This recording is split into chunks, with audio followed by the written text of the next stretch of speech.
Welcome to a new America. A new world order. Who was that? Was that Reagan that said something about a new world order? But none of us can deny that we're in a different United States of America today. Something has been lost. An innocence? I don't know. I mean, yeah, we've had trouble, we've had turmoil, we've had violent protests in the past. We even had a civil war in the 1860s. But I think the Civil War, I think many of us in the last couple of generations feel like that's ancient history and that's behind us, that we are the United States of America now. We stand for democracy and free and fair elections, and we believe in American ideals like truth and human rights and morals and values. And one of the things that has shocked me the most over the last few years is the party of family values and what they are espousing now, what they're promoting, what they're idealizing, what they have made a demagogue of. This person who epitomizes, who personifies nothing about family values, divorce, and porn stars, and publicly admitting, or at least on tape, to forcefully grabbing women without their permission, a leader who lies. And even his supporters, they know that he lies. And they excuse it. It's okay. Because there's some ends. There is some end to what he's providing or he's going to provide to them that justify everything else he does. And as I said in my video this morning on my other channel, and I'll link to it up here, and I'll put a link in the description in case you don't watch Carolyn's RV Life. Do I have anybody here who found me just on this channel? That'd be interesting to know who doesn't watch my travel videos, my RV living videos. But as I said this morning, we knew this is where we would be eventually. When I begged my friends in 2016 not to vote for Donald Trump, this is why. This is what I knew he was capable of. And now it happened. I want to say the worst has happened, but I don't think we've seen the worst, to be honest with you. I don't think this is done. I'll talk about that in later videos today. What I want to talk to you about today is blame. Who is to blame for what happened yesterday? Who is to blame for 74 million Americans voting for someone who the rest of us and the rest of the world recognize as a dangerous wannabe dictator, autocrat, whatever you want to call him? The world sees him, or most of the world. Sure, there are Trump supporters internationally. There is brainwashed and conned by him and what he is pretending to offer as the rest of his supporters here in the United States. So while millions of people around the world, tens of millions, hundreds of millions, recognize Donald Trump for the dangerous tyrant that he is, the liar, the narcissist who cares nothing about anyone but himself, and this desperate attempt since the election to stay in power, even yesterday as his people stormed the Capitol, causing our elected officials to hide in bunkers and underneath their desks. His people, the ones who cried about tearing down not monuments and violence and the unpatriotic tearing down of documents and hurting the police. And yesterday they were the ones doing it and got away with it. They got away with it. They were proud of themselves, just lounging around, occupying Washington. Yeah. But it's okay when white people do it. So while millions of us around the world have seen Donald Trump for the danger that he is to our country, our Constitution, and to us, all of us, even you, who vote for him and support him, he's a danger to you as well. While most of us have seen that, I would say the majority of people have seen that, many millions, tens of millions are still supporting him. I saw it in the comments this morning on my video. Already, people are telling me I'm misinformed. That this wasn't really a coup attempt because there was no military involved. You know what? If people did this in the name of Hillary Clinton 4 years ago, you're damn right you would be calling it a coup. I mean, I'm just so sick of the hypocrisy. I am so sick of the hypocrisy. If this were my candidate, oh my gosh, I'd be just as angry. Nobody can do this in the United States of America. This is not American. And so who do we blame for where we are today? Who do we blame for this division? Who do we blame for thousands of people storming the Capitol yesterday and occupying, taking over, seizing one of the symbols of power in the United States and hanging Trump flags over the balcony, which is what we see in other countries. We've seen it in South American countries in the 80s. And now we're seeing it on our own land, caused by our own citizens. And who's to blame? What's going through your mind right now? Trump? The Republicans? Fox News? Yeah. Every one of them. Trump incited this. Trump has been inciting this.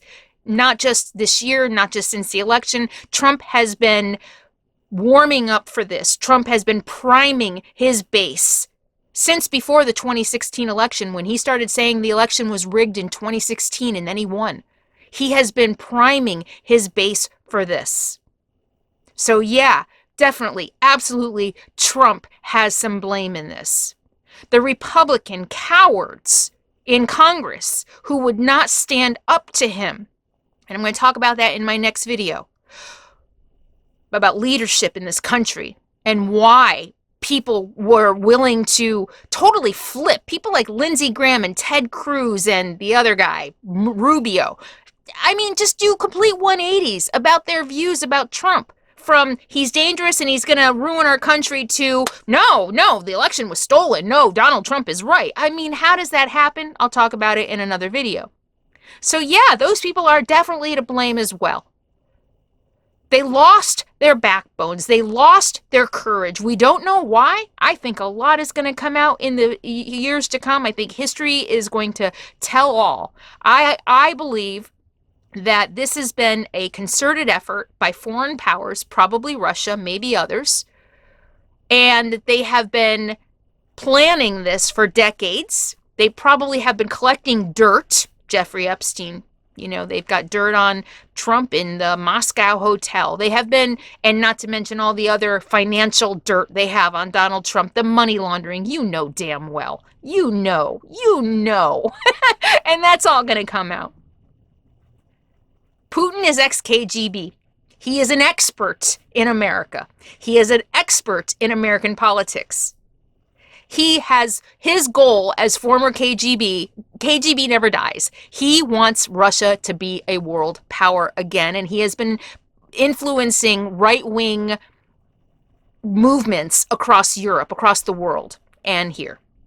And I believe that he and his KGB spies have been collecting fodder, have been collecting weapons, basically, against many Republican lawmakers for years, waiting to cash in. And that's Trump was elected president, time to cash in. Fall in line behind Trump or else. So yeah, the lawmakers are to blame. We don't know why. That'll come out in the future, why they didn't stand up to him. But again, I'll talk about that too in a later video. So the lawmakers are to blame. Trump is to blame. Fox News is to blame. Absolutely. For furthering the lies, for not having a commitment to truth. And you need to research Fox News and Roger Ailes especially, and Murdoch. They never started Fox News to be truthful news. It's entertainment. They're pundits. They are political commentators. They are not journalists. They never intended to be journalism. They just wanted to give the right conservative viewers a voice. Didn't have to be based in truth, though. It just had to be a voice. It had to, basically, it's about telling them what they wanted to hear. And again, I have more to say on that in another video today. So yeah, the news, the fake news, those are the real fake news. That's the real fake news. The news I watch, which are at least a dozen different sources, are professional journalists who hold a standard of journalism and truth and fact-finding and a mission to find valid, reputable sources. That's where I get my news. Not people who just spout off opinions with no regard whatsoever for the truth, which is Roger Ailes. That was his whole mission. So yeah, Fox News is also to blame for this. But you know who's really, really at fault? You know where the blame really, really lies on this? On the American people, who are blindly, robotically, maniacally following Donald Trump. That's where the blame really goes. Sure, Fox News is at fault. Sure, the Republicans are at fault, and Donald Trump is at fault. And the right-wing news is at fault. But when it really comes down to it, it's us. We have to take responsibility for our actions. We have to take responsibility for what we believe. We have to take responsibility for what we allow into our lives, for the education that we have, for our discipline on fact-finding and truth-finding. We are the ones who are responsible for this. And when I say we, I'm talking about the ones who believe all of the lies and conspiracy theories. It's intellectually lazy. That's what it is. It's intellectual laziness. I did a video about that on my other channel, and I quoted Neil deGrasse Tyson or something, and he talked about the ability to find truth in things, and he talked about intellectual laziness. And that's what it is. So when we want to place blame on these powers, absolutely, absolutely. And Stephen Colbert, in an interview or his monologue last night, and I'll put a link below. No, it was an interview with Amy Klobuchar. She was talking about the people who stormed the Capitol and how they must be held accountable. And Stephen Colbert said, yes, but they're ignorant. Those people sitting in Washington are not ignorant. They're smart. That's a cop-out. I don't agree with that. Just because you have a formal education or you don't have a formal education doesn't make you an idiot. Some of the smartest people I know don't have formal educations. That's no excuse. When I get pulled over for a speeding ticket, saying I didn't know what the speed limit was is no excuse. Ignorance is no excuse. Ignorance is a cop-out. I know I've used it to try to get out of speeding tickets and it never works. So that's where the blame lies. And what do we do about that? I don't know. But I'm going to tell you one thing. I am tired of coddling the ignorant. I am tired of being made out to be the bad guy because I'm not ignorant, because I have the ability to think critically, to research, to understand, because I don't blindly follow leaders who promise me the moon and the stars. I'm not going to sit here and pussyfoot around what happened yesterday. I'm not going to sit here and pretend I'm not angry at 70 million Americans who think this is okay. I'm not going to sit here and pretend that ignorance is okay or that it's an excuse. It's not. Educate yourself on history. Read a book that wasn't written by Bill O'Reilly or Donald Trump. Read some history. Read how Hitler came into power with an open mind. Look at the history of the United States. Look at the facts in front of you. If two people are telling you that 2 + 2 is 5, and 1,000 people are telling you 2 + 2 is 4, it's not a conspiracy to convince you that it's 4. It is freaking 4. Maybe the conspiracy are the people who are trying to convince you that it's 5. That's my thought. That's as I see it today. Yes, the people in power who are taking advantage of the ignorant, absolutely, they have some blame in this. Absolutely, without a doubt. But the bottom line is taking personal responsibility for ourselves, what we allow into our lives, what we believe, our intellectual laziness, when we just, believe whatever any crazy psychopath tells us instead of getting off our butts and doing the research ourselves.